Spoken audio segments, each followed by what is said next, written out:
Hello and welcome to Crypto News. Today is May the 3rd of 2026, and the top crypto news is as follows. As we enter our episode, we came to discuss the clarity legislation, which ultimately appears to be passing, but not as we would like. Coinbase told us that the legislation reached an agreement regarding the provision for stablecoin yields. The compromise codified as Article 404 of the bill prohibits called covered parties from paying any form of interest or yield to customers in America exclusively for holding stablecoins, or in any way financially or operationally equivalent to paying interest or yield on bank deposits. The text defines so-called covered parties as digital asset service providers and their subsidiaries, but excludes permitted stablecoin issuers and registered foreign issuers who are already prohibited from paying direct interest under existing GICE legislation. So as I translate it, this compromise completely excludes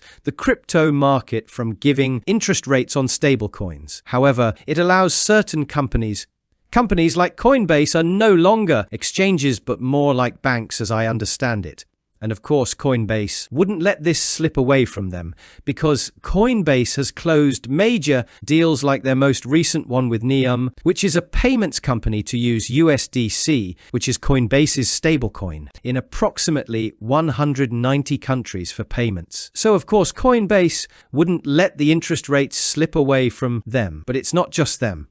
There are very large players entering the game, like Western Union, which will also launch its own stablecoin and will have its own crypto wallet and its own card. So all these big players naturally want the interest that stablecoins can bring, throwing the entire crypto market out, always based on my translation. Continuing, we'll go to a coin for today that we haven't heard from in a while, and that's Chiliz, which is expanding its 70 fan tokens, which are coins representing football, basketball, and other sports teams, onto the Solana and Base networks. The main reason for this move is because on its own network, there doesn't seem to be much activity, so it's putting these coins on other networks to attract people. As you understand from our last news of the day, we'll go to a new Bitcoin wallet that can offer quantum protection to Bitcoin without any upgrade.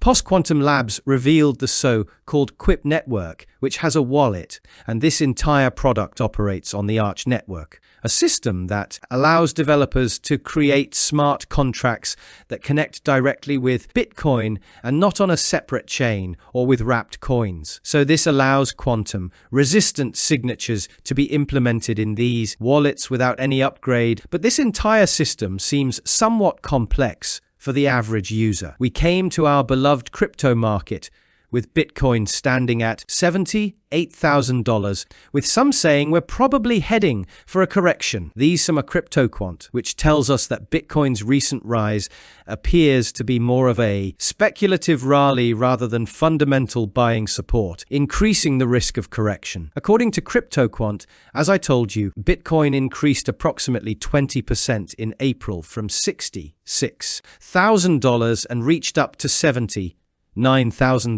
However, this rise is mainly due to high demand for perpetual futures, while spot demand remains negative. So based on CryptoQuant's people, they say this is a sign that the rally is more speculative than structural, suggesting that the price rise is due to leverage and not new Bitcoin accumulation. So perhaps some correction will come, which is something that was observed in 2022 during that bear market. So this is what CryptoQuant's people believe without it being anything certain, as you understand. That wraps up the top news for crypto today is May the 3rd of 2026. I'd like to remind you that the content you just watched is created for educational purposes only and should not be considered as investment advice, but rather as investment opinion. Please subscribe to the channel, leave a like, and feel free to comment. Take care, everyone, and have a good day.